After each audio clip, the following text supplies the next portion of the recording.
So we meet again. Hey, you guys. Thanks for joining me once again for a My Weird Read Aloud. I'll say hello to a few people coming in, like Ian and Erica from Virginia. Thanks for coming. No baseball today, of course. Sad about that. Johan and Javin are here, and Braden's here, and Salome and Lucas. I hope I pronounced that right. Whoops. Sammy's here, and Ava and Dallas and Kaylee. Julie's here, and Maddie and Josh and Michaela is here, and Evan and Layla. And Caden and Addie and Jensen and Kinsey and Henry and the Tuttles are here, and Ryan and Coral Springs and Chase and Ben and Darcy and Julia and Alexa and Stefan and David and Michaela and Molly, and thanks all of you for coming. I so appreciate it. We have so much fun together, don't we? Let's see who else is here. Christina and Michael, and Chase and Gavin, Phillies fans, Robbie and Andrew and Jack and John and Sandy and Stacy, Shannon, Daniel and Zachary and Kira, Jack and Emma and Sam and Gavin in Long Island and Sheldon. Hi to all of you. Thanks for coming. We will get started at the usual time, 2:00 East Coast time, which is in 4 minutes. Okay, 4 minutes. And Asher's here. And Dylan and Milo are here. And Amelia is here. Kyler, Cameron, and Callie, and Abby's here, and Alex, and Zach, and Charles, and William. Oscar's here. Hi, Oscar. Josie's here. Charlotte and Lane, and so many people. Ellie from Illinois. Hi. Nice to see you all on this beautiful day on the East Coast. I don't know about you guys. We'll get started at 2:00, which is in 3 minutes. Colton. Hi, Colton. And Maddox. And Andrew from Jasper, Indiana. And the Mundy kids. And there's some Blue Jays fans over there. And Charlie. Charlie, what do you think of my favorite baseball team? Abigail and Chester and Holly Springs, North Carolina are here. And Tamarin and Devin and Molly and Ellen, Louisiana, and Alex, Zach, and Ryan from Ohio are here. Carter's here, and Annie, Kevin, and Carolyn are here, and Shannon and Gavin, and all you guys. We got 2 minutes to go. I'll get a few more in before we have to stop reading your messages. Ryan from Massachusetts is here. His favorite part of the day, and my favorite part of the day as well. Bianca and Isla and Sarah and Brian are here. And Emiko and Misa, hope I pronounced that right. Ara and Malachi, I think that's right. Malaki, sorry. 2 minutes to go. And Adelaide and Alina, hope I pronounced that right. Go Cubs, okay, if that's what you want. We got 1 minute to go, so I'm going to take a sip of water, stop reading your messages. I'll read them later, though, I promise. I always do. Yeah, I read them later. By the way, the video and audio quality are better when you watch the recorded version. So if you go back and watch the recorded version, some of those spots where the audio drops out are you can hear them better. Okay, less than 1 minute to go. We will get started at 2:00. I'm excited. You guys excited? I hope so. Okay. Everybody, gather around. 159, 159. And it's time. It's go time, baby. Nice to see you all. Thanks for coming in. My name is Dan Gutman. I am the author of the My Weird School series, Good to see you all again today. And let's get started immediately with our question of the day, which comes from Sean from Florida. And Sean asked, how long have you been writing books? Thanks, Sean. My first book came out way back in prehistoric times, back in 1985. And this is it right here. It's not for kids. It's a grown-up book. It's called I Didn't Know You Could Do That with a Computer. This is my first book I ever wrote. I was 30 years old at the time. And it wasn't until like 8 years later that I started writing for kids. And my first book for kids was a baseball book called a nonfiction book, Baseball's Biggest Bloopers. It was about the most famous mistakes in baseball history. And I found writing for kids, as soon as I started writing for kids, I felt, this is what I'm good at. This is what I should have been doing all along. So I stopped writing for grown-ups and started writing for kids, and I've been doing it ever since. So that's the history. Okay, let's get started with today's read aloud. We're in the middle of Ms. Hall is a Goofball. And for those of you who were not here the first couple of days, there's a new lunch lady at elementary school. It's Ms. Hall, okay? And she's kind of crazy. She runs around the vomitorium on roller skates. And she's trying desperately to get the kids to eat more veggies, But AJ and his friends have formed the Veggie Haters Club. So that's where we left off on chapter 4. And today we're going to start with chapter 5, which is titled, Nice Try, Ms. Hall. Okay, you guys ready? Gather around the tablet, the widescreen TV, the laptop, the smartphone, the whatever you got. Here we go. After school, we had the first meeting of the Veggie Haters Club in my backyard. We took a vote, and everybody decided I should be the president of the club. We made Alexia vice president. So if I dropped dead, she would be president. If Alexia and I both dropped dead, Ryan would be president. Then if Ryan dropped dead, Michael would be president. And if Michael dropped dead, Neil would be president. If all of us dropped dead, we'd form the Dead Veggie Haters Club. I call the first meeting of the Veggie Haters Club to order, I announced. Clubs always have a mission statement, said Alexia.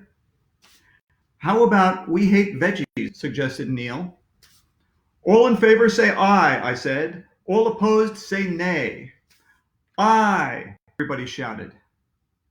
That was easy. We decided that the first order of business for the Veggie Haters Club would be to have a protest march in the vomitorium. I got some cardboard and markers so we could make signs. Down with plant eaters, I wrote on my sign. No carrot zone, wrote Alexia. Spinach is for losers, wrote Michael. Beet beets, wrote Ryan. Let us not eat veggies, wrote Neil. Let us. We rolled up our signs and hid them in our backpacks. I couldn't wait until lunchtime the next day when we would march around and show everybody our signs. When we got to the vomitorium for the big protest march, Ms. Hall was in the hallway with Dr. Brad, our school counselor. We'll read this another day. They were whispering back and forth. It looks like they're telling secrets, Alexia said. What are they saying? I asked. I can't read lips. They're probably making a secret plan to get us to eat veggies, said Michael. Well, we're not doing it, I said. Right, gang? Because we're the Veggie Haters Club. That's right, said Alexia. We'll show them. We pulled out our signs and marched. Here's the kids marching around the vomitorium with their signs.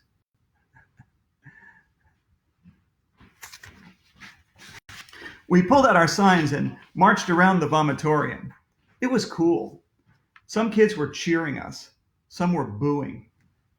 I noticed the room looked different. All the veggies were at the front of the food line instead of at the end. They were in colorful bowls. And there were signs on the walls. Veg out with veggies. Veggies taste great. V is for veggies.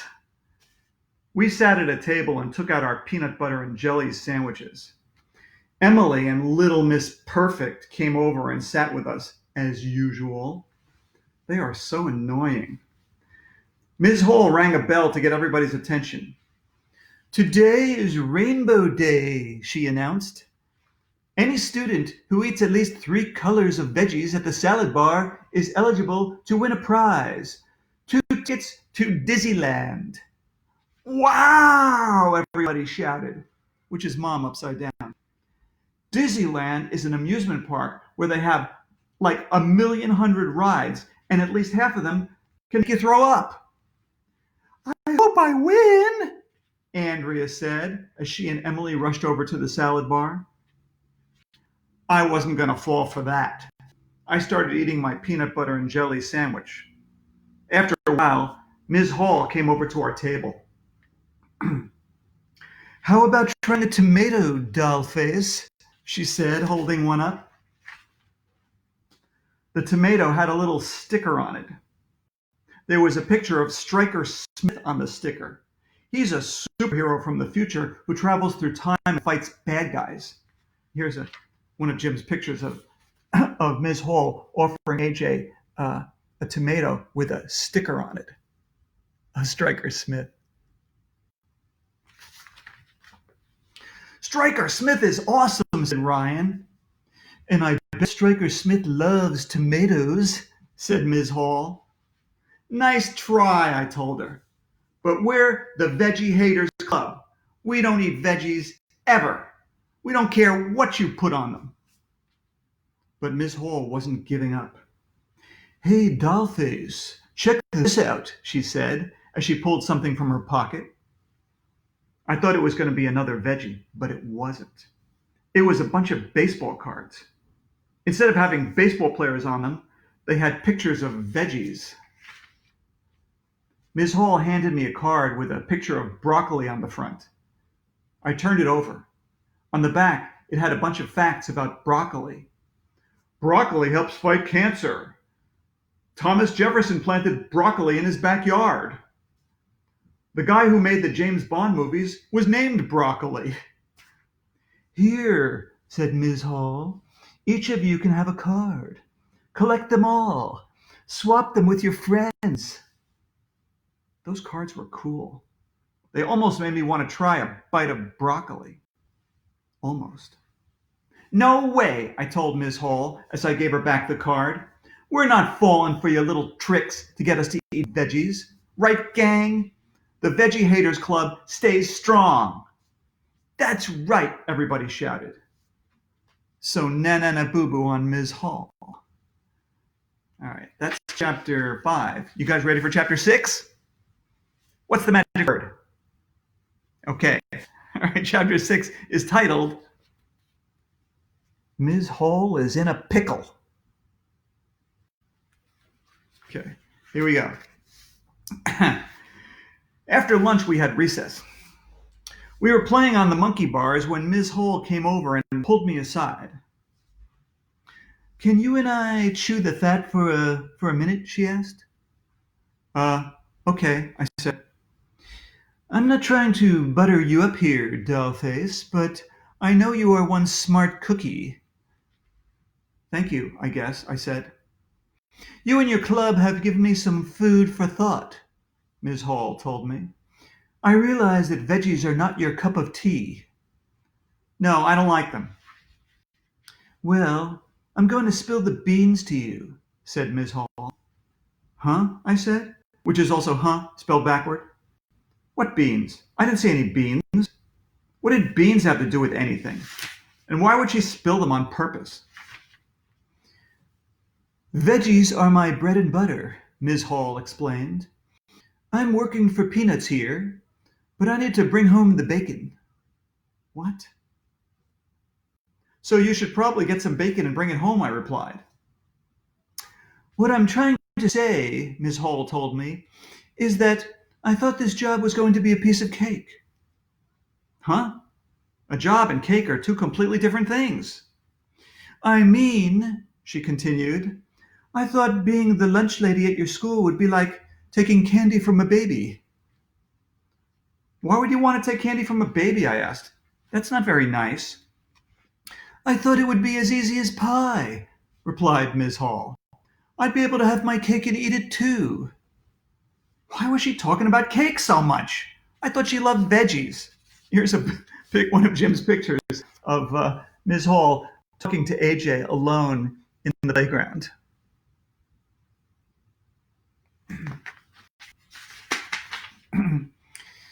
But it turned out that this is a hard nut to crack, Ms. Hall continued. Maybe I bit off more than I could chew. I looked to see if she had some food in her mouth, but she wasn't chewing anything. I guess my eyes were bigger than my stomach, she said. How do you know how big your stomach is? I asked. It's inside your body. Anyway, Miss Hall said, now I'm in a pickle. You are? I asked, looking around. I see a pickle. How could anybody fit in a pickle anyway? My goose is cooked, said Miss Hall. Then I guess you should take it out of the oven so it doesn't burn, I told her. I have egg on my face, said Miss Hall. She did not. I definitely would have noticed that. She must be a really sloppy eater. I guess now I'll have to eat crow, she said. It almost looked like she was going to cry. Maybe it will taste like chicken, I said, trying to make her feel better. I just can't cut the mustard here. Who cuts mustard? Can't you just squirt it out of the bottle? I guess I laid an egg, she said. What? People don't lay eggs. Chickens do. This will be a bitter pill to swallow, she told me. But I guess life isn't a bowl of cherries. Huh? What do cherries have to do with anything?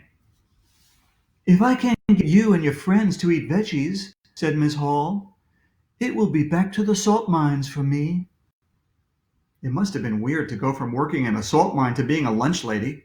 That was some career change. But that's the way the cookie crumbles, she said. She has cookies? I'd eat some of those. There's no use crying over spilled milk, she told me. You should call Miss Lazar the custodian, I said. She loves cleaning up messes. But I wanted you to know that I'm not a bad egg, she said. And if I can get you and your friends to eat veggies, well, that will be icing on the cake. I'll be top banana around here, the big cheese. It will be the best thing since sliced bread. Okay. So, I guess that's it in a nutshell, she said. That's the whole enchilada. Huh? What's an enchilada? Well, anyway, that was a good chat, said Miss Hall. Thanks for listening, dollface. Yeah, sure, I guess. I had no idea what she was talking about. Ms. Hall is a goofball. All right, that's chapter 6, you guys. We're going to do chapter 7 tomorrow, which is titled, Gross, Disgusting. But first, I got to say something before you leave. I don't know if you know this or not, but today is a very famous and sad anniversary. Today is April 15th. And does anybody know what happened on April 15th in 1912? That was the date that the Titanic sank. And for all you Titanic lovers out there, me included, I hope you'll check my book about the Titanic called Flashback for the Titanic Mission. This is for older kids, for like kids in the 3rd, 4th, 5th, 6th grade, stuff like that. So check it out if you're interested in the Titanic. And let's end with our joke of the day, which is, why can't your bicycle stand up on its own? Why can't your bicycle stand up on its own? Give up?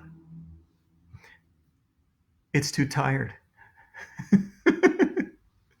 All right, you guys, this has been fun. I will see you tomorrow. Same time, same place.